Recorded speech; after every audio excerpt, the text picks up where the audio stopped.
También estamos habilitados a hablar de expresiones trigonométricas muy sencillamente. Recuerden lo que les dije. Yo voy a intentar definir un seno de un número complejo, coseno de un número complejo, de modo tal que cuando el complejo sea un real, se cumpla lo que ya sabemos, porque no queremos patear el tablero tan fieramente, lo que queremos es extender, no cambiar. Entonces, fíjense que para tita, cualquier número real, la notación de Euler era e a la i tita coseno de tita más i seno de tita.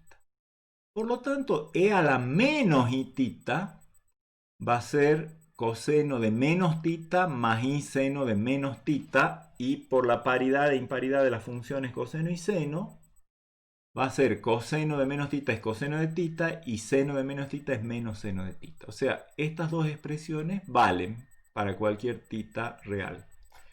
Y por lo tanto, fíjense, si las sumo miembro a miembro, se me van a cancelar esto con esto y me va a quedar 2 coseno de tita igual a e a la i tita más e a la menos i tita. Por lo tanto, coseno de tita igual a e a la i tita más e a la menos i tita sobre 2. Y si resto miembro a miembro, se me van a cancelar estas, me va a quedar acá i seno de tita menos i seno de tita, o sea, va a quedar 2 i seno de tita igual a e a la i tita menos e a la menos i tita, despejo seno de tita y me queda eso. O sea que estas fórmulas vinculan la expresión exponencial e a la i tita, en realidad la fórmula de Euler, con las funciones trigonométricas seno y coseno. Y como yo quiero ahora definir seno de z, donde z es cualquier número complejo, no necesariamente un real, pero quiero que cuando sea real se cumpla lo que sabemos de las funciones reales, la mejor forma es usar esto a tita, en vez de hacerlo real, ahora hacerlo complejo. Y si es complejo, llamarlo z. Dado z en complejos, vamos a definir las expresiones trigonométricas de z mediante las siguientes expresiones. El seno de z va a ser e a la iz más menos e a la menos iz sobre 2i. Y el coseno de z, e a la iz más e a la menos iz sobre 2. Esa sola definición garantiza que cuando el z es real, se cumple lo que valen las funciones trigonométricas reales, seno y coseno, aplicados al número real. O sea que es una forma muy inteligente esta, creo, de haberse dado cuenta. Esta es otra de las razones por las que Euler, digamos, le gustó esta notación y nos la regaló. Es una forma muy inteligente de prolongar el rango de validez de una función, de extender una función de reales a complejos. Bueno, y el resto de las funciones trigonométricas, de las expresiones trigonométricas, más vale que sea lo que esperamos, la tangente de z, el cociente seno sobre coseno, definido para cuando coseno no es cero, porque si no estamos en un problema. La cotangente, el coseno sobre seno, o la inversa 1 sobre la tangente, obviamente seno de z distinto de 0. Se estarán preguntando, ¿cuáles son los z? Tales que coseno de z o seno de z es distinto de 0, ya lo vamos a ver. Secante es el recíproco del coseno, 1 sobre el coseno, válido para coseno distinto de 0, y cosecante, 1 sobre seno, válido para seno distinto de 0. Con esas definiciones tenemos varias propiedades de nuestras funciones, de nuestras expresiones. Yo digo funciones, pero la verdad que no lo estoy viendo todavía como función, eso lo vamos a hacer más adelante. Ahora estoy viendo cómo, dado un complejo, calcularle su seno, su coseno, etc. Por eso les llamo expresiones trigonométricas. Los teoremas de adición, seno de z más w, seno de z por coseno de w más coseno de z seno de w, salen con un poquito de trabajo algebraico, pero háganlo con la definición de seno. Y con las propiedades, fíjense que la definición de seno les lleva e a la i por esto, etcétera, etcétera. Hay que aplicar la definición de exponenciación con base e y propiedades de la exponenciación con base e y llegan a esto. Háganlo, no es difícil. Y lo mismo con el coseno, o sea, Lo bueno es que valen exactamente las mismas fórmulas que teníamos para el caso de reales, los teoremas de adición.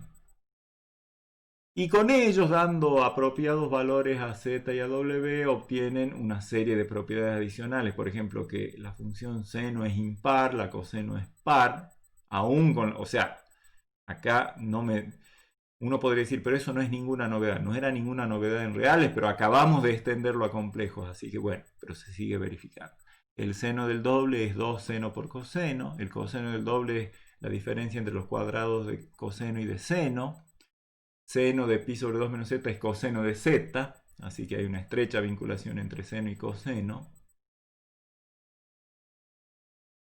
La identidad fundamental, seno cuadrado más coseno cuadrado igual a 1, se sigue cumpliendo. Una más, seno cuadrado es un medio menos un medio de coseno de 2z. Todas estas son cosas que fácilmente se deducen y son cosas que valen en reales. Y recién preguntábamos, ¿cuándo seno es 0? ¿Cuándo coseno es 0? Bueno, veamos cuándo seno es 0. ¿Seno es 0? Sí, solo si el z es de la forma k por pi, o sea, las mismas, la ecuación esta en complejos tiene las mismas soluciones que esa ecuación en reales. O sea, no hay números complejos no reales que tengan seno igual a 0. ¿Cómo hacemos para ver eso? Bueno, nos planteamos un problema más general que este. ¿Cuándo el seno de z es igual a algún w? Vamos a ver, vamos a responder esa pregunta. Primero, vamos a definir la noción natural, digamos, que sería de una expresión inversa, una expresión trigonométrica inversa. En este caso vamos a trabajar con el seno y el coseno y demás de manera análoga. Vamos a decir que un complejo W es un arcoseno de Z0 cuando, obviamente, el seno de W sea igual a Z0. Como siempre, digamos, esa definición no sorprende a nadie. El tema es, ¿todo número complejo tiene arcoseno? Piensen por un ratito en esa pregunta en reales. Todo número real tiene arcoseno y uno decía arcoseno de menos 2. Uy, tengo que encontrar un número cuyo seno valga menos 2. No, imposible porque el seno está acotado entre menos 1 y 1. Eso en reales. Vamos a ver qué pasa en complejos. Obviamente, si seno de W tiene que ser igual a Z0, Z0 tiene que ser, bueno, ¿cómo hemos definido el seno de W? E a la IW menos E a la menos IW sobre 2i. Esa es la definición de seno de W que hemos dado hace un ratito. Y para que eso se cumpla, bueno, E a la IW, a este E a la menos I sobre E a la menos IW lo puedo escribir como 1 sobre E a la IW. Una de las propiedades de la exponenciación con base e, que es e a la iw a la menos 1, es e a la menos iw. Así que a esto lo puedo expresar como 1 sobre e a la iw. Resolver la suma de fracciones esa, lo estoy haciendo mentalmente, dividido 2i y ahí me traigo el denominador e a la iw. O sea que a esto, véanlo como un cálculo intermedio, para que esto sea cierto tiene que ser que z0 sea igual a e. Por lo tanto voy a pasar esto multiplicando acá. Y después todo eso va a venir acá. Y me va a quedar e a la iw cuadrado menos 1 menos 2i por z0 por e a la iw igual a 0. Manipulación algebraica entre el primero y el tercer miembro de esta cadena de igualdades. Voy a hacer transitoriamente la sustitución a este paréntesis, lo voy a llamar u, que me vuelve a aparecer acá, y me va a quedar la cuadrática u cuadrado menos 2iz0 por u menos 1 igual a 0. Como en cualquier cuerpo vale la fórmula cuadrática, por lo tanto, menos b más menos raíz cuadrada de b cuadrado menos 4ac sobre 2a. Acá el a vale 1, el b vale menos 2iz0 y el c vale menos 1. Cuando haga b cuadrado menos 4ac me va a quedar un, bueno, todo esto elevado al cuadrado. El signo se va a perder con el cuadrado, pero me va a quedar 2 al cuadrado por i al cuadrado por z0 al cuadrado, que sería menos 4 z0 cuadrado. Y ese sería el b cuadrado menos 4ac va a quedar más 4. Voy a sacar factor común 4 y voy a distribuir la raíz. Raíz de 4 es 2. Me va a quedar 2 por raíz de 1 menos z0 al cuadrado. Y el menos b va a ser 2i por z0. Y todo eso dividido 2a, que es 2. Voy a cancelar los 2 y en definitiva me queda eso. Pero ¿quién era u? E a la iw. Así que ahora lo que tengo que hacer es que el w es ni más ni menos que, o sea, se tiene que cumplir que e a la iw sea igual a esto. Por lo tanto, iw tiene que ser el logaritmo de esto. Recuerden que si e a la iw me da esto es porque i por w es el logaritmo de esto. Acá tengo el logaritmo de todo esto. I por w igual al logaritmo de todo eso. El i lo paso dividiendo. 1 sobre i es lo mismo que menos i. En definitiva me queda que el arco seno de z0 es menos i por el logaritmo de esta expresión. Notarán ustedes que yo acá he puesto un signo más, pero eso no significa que no pueda tomar la raíz que quiera. Recuerden que todo número tiene dos raíces cuadradas y por lo tanto acá tengo que usar en realidad cualquiera de las dos raíces cuadradas que yo use, esta ecuación se va a cumplir. Pero lo que es, eso me diría, bueno, entonces tengo dos valores. No, no solo tenés dos valores, tenés un montonazo de valores, porque recuerden que el logaritmo de un número tiene una infinidad de valores. Entonces, en realidad, ¿cuántos arcosenos tiene z0? Tiene una infinidad de valores, que viene de considerar todas las raíces posibles, que son 2, pero aparte todos los logaritmos de cada una de las expresiones que salen con alguna de esas dos raíces, que son infinitos. Por lo tanto, tengo una familia, pero infinita, de arcosenos de z0. Se podría pensar, si esto para algún z0 da 0, ejercicio, probar que esto no da 0 para ningún z0. Por lo tanto, este logaritmo siempre va a estar bien definido y, como les digo, tiene una infinidad de valores. Está definido el arcoseno entonces para cualquier z0. Por lo tanto, cualquier complejo tiene arcoseno. Entonces, menos 2, que no tenía un arcoseno en reales, sí tiene un arcoseno en complejo. Y no solo uno, una cantidad doblemente infinita de valores.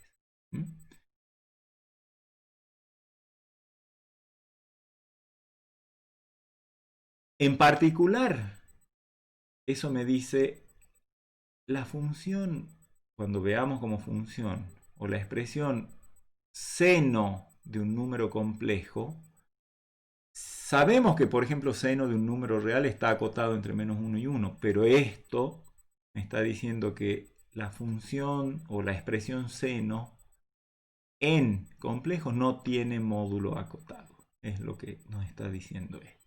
Y eso también acuérdense de ahora en más, así como en reales logaritmo de menos 1 no existe, pero en complejos sí. Bueno, en complejos hay un número complejo cuyo seno da menos 20. Hay un número complejo cuyo seno da 800. Bueno, a los efectos de completar una batería de expresiones que después nos van a permitir definir buenas funciones, veamos las expresiones hiperbólicas. ¿Se acuerdan que en reales qué era el seno hiperbólico de un número real? Era e elevado a la x menos e a la menos x sobre 2. Y el coseno era e a la x más, el coseno hiperbólico de x era e a la x más e a la menos x sobre 2. Bueno, eso hace que sea natural definir las expresiones hiperbólicas de z para z complejo y que cuando las restrinja a reales se comporte como reales de la siguiente manera. Seno hiperbólica de z, e a la z menos e a la menos z sobre 2. Si z es real, coincide con nuestra definición de seno hiperbólico de un número real. Lo mismo el coseno hiperbólico. Y lo mismo con la tangente hiperbólica. Seno hiperbólico sobre coseno hiperbólico. Necesitamos que el coseno hiperbólico de z no sea de esta forma. Esto, digamos, uno por esta definición se puede preguntar cuáles son los valores de z que anulan el coseno hiperbólico y, o sea, cuáles son los z tales que coseno hiperbólico de z me da 0. Haciendo como las ecuaciones que vimos hace un rato en las expresiones trigonométricas, sacamos que los z que anulan el coseno hiperbólico son los de esta forma. Pi sobre 2 más kpi. Todo eso por son números imaginarios puros. Por lo tanto, para que la tangente esté bien definida, esto no tiene que ser 0, así que z no tiene que ser de esta forma con k en z.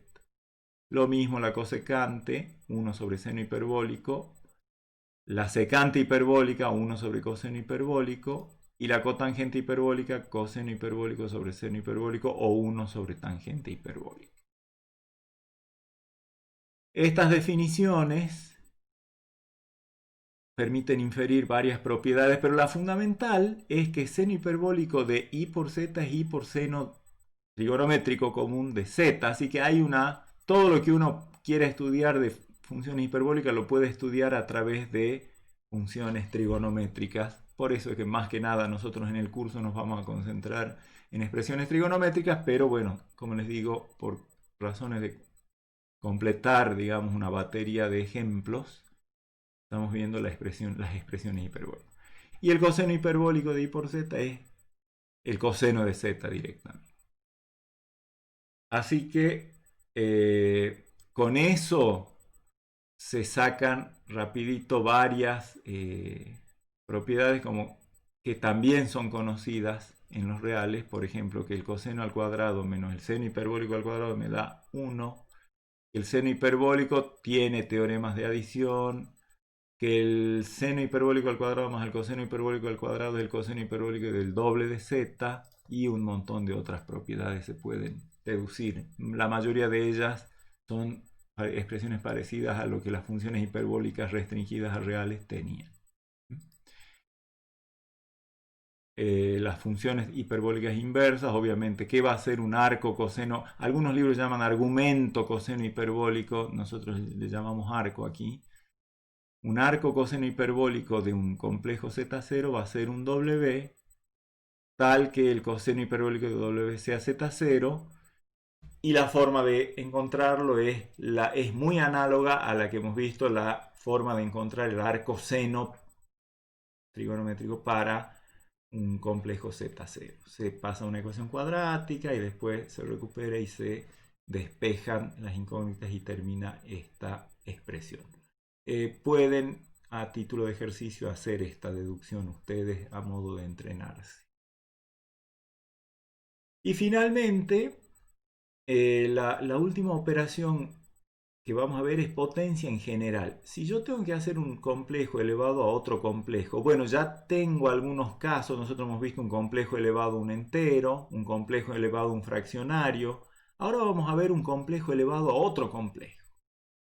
Entonces, dados z y a números complejos, vamos a suponer que el z no sea 0, porque 0 a la 0, por ejemplo, puede tener problemas. Entonces siempre vamos a definir expresiones de potencia z a la a con la base distinta de 0 y distinta de e, porque el caso e a la a ya sabemos cómo hacerlo y es lo que hemos definido acá. Entonces se supone que esto es para cuando z es un complejo ni 0 ni a, y a es un número complejo. ¿Cómo la vamos a definir? De manera que nos recuerde a una propiedad que queremos que se cumpla, que es de alguna manera que la potencia es una especie de operación inversa del logaritmo. Fíjense, en definitiva, a z a la a la vamos a definir como e elevado a la a logaritmo de z. O sea, a la base nos las vamos a llevar al exponente, pero con un logaritmo. Piensen que si a fuera igual a 1, esto sería z igual a e a la logaritmo de z, y uno espera que eso sea una identidad. Y en general, entonces z a la a es, por definición, e a la a logaritmo de z. Ahora, cuidado. Logaritmo de z, cualquiera de los valores de logaritmo. Acá no hemos puesto logaritmo principal, hemos puesto logaritmo al que me importa y eso es una infinidad de valores. Por lo tanto, z a la a va a representar a una infinidad de valores, todos los que salen de aplicar. Acá tengo la fórmula del logaritmo, ¿se acuerdan? Logaritmo del módulo de z más i por el argumento de z más 2kpi con k en z. Pareciera, de nuevo, acá, que ¿qué pasa si doy infinito? Si tengo infinitas posibilidades para acá, capaz que obtengo infinitos valores para esto. Bueno, vamos a ver dentro de un rato que eso no es tan así. Hay casos en los que sí y casos en los que no. Pero quiero que vean ustedes el conflicto que se me presenta. Si tengo que calcular z cuadrado, ¿lo calculo con esta fórmula que aparentemente tiene infinitos valores? ¿O lo calculo como z cuadrado con la potencia entera de z? Vamos a ver que da lo mismo, afortunadamente. Pero primero veamos un ejemplo. ¿Cómo calculamos i a la 1 más i? Aplicamos la definición y hacemos e a la 1 más i, el exponente, por el logaritmo de la base. El logaritmo de i es el logaritmo del módulo de i. El módulo de i es 1 y el logaritmo de 1 es 0. Por eso esta parte que está acá es la que representa el logaritmo de i. El 1 más i es el 1 más i. Entonces el logaritmo de i es 0, por eso acá no aparece, más argumento principal de i. I es un complejo que está sobre el semieje imaginario positivo, argumento principal, pi sobre 2. Más 2kpi, dice la fórmula, todo eso por i. Hago el producto de este complejo por este complejo. Acá está, les dejo a ustedes después que chequeen esta cuenta. Si encuentran algún error me avisan, espero que no. Acá está la parte real del producto de estos dos complejos y acá está la parte imaginaria. Y acá tengo una expresión exponencial. O sea, e a la x más i por i. Porque estos son todos números reales. Entonces, es e a la x. Esto, acomodado de otra forma, se lee así. Por e a la i por i, que es coseno de esto más i por seno por la fórmula de Euler. Bueno, seno de pi sobre 2 más cualquier vuelta, cualquier cantidad de vueltas me da 1.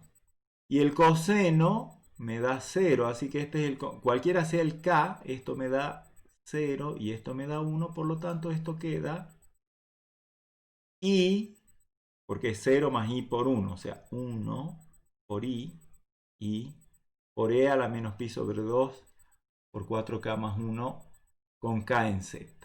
Son todos números imaginarios puros que a distintos valores de k les corresponden distintas partes imaginarias.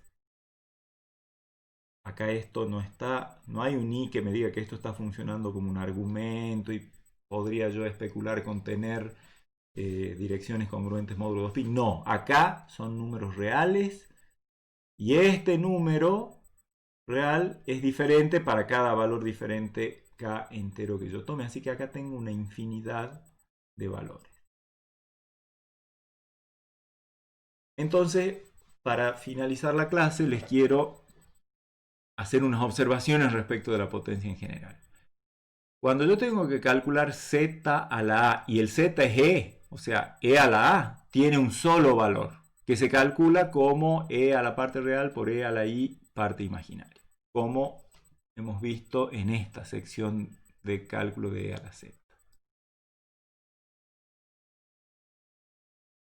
Si a es un entero, o sea, yo tengo que calcular z a la a y a es un entero,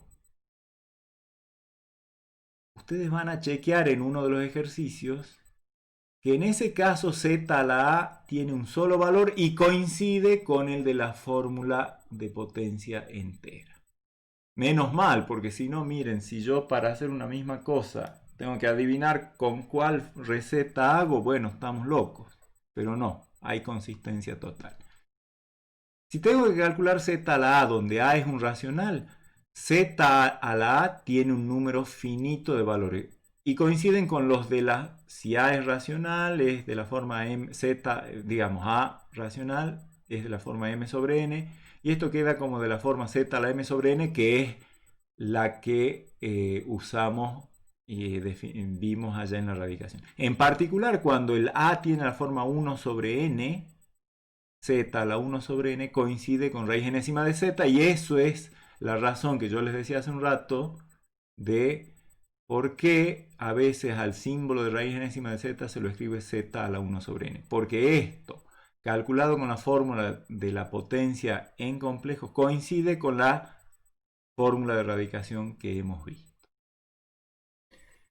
Bueno, y terminamos así nuestra incursión por la estructura algebraica y aritmética de los números complejos, sus tres formas básicas de representación, es decir, la forma de par ordenado, la forma binómica, que es casi la misma, y la que hemos visto ahora, que es la que tiene que ver con las coordenadas polares, que es lo que hemos llamado la forma exponencial, y cómo hay una relación entre las maneras de operar o de representar a los números complejos en estas tres formas y la ejecución de las operaciones básicas y no tan básicas que hemos visto como lo son las operaciones aritméticas elementales y las de radicación, logaritmo, exponenciación y las funciones, las expresiones trigonométricas. Nos falta explorar para terminar de entenderlo al campo complejo, por lo menos las bases para luego hacer una buena teoría de análisis. Nos falta entender su estructura topológica, es decir, los conjuntos abiertos, los conjuntos cerrados y otros conjuntos especiales del plano, que vamos a ver durante las clases que vienen y que nos van a conducir también a una representación gráfica un poquito diferente, pero muy ingeniosa y muy novedosa del conjunto de los números complejos. Nos vemos la próxima clase. Hasta luego.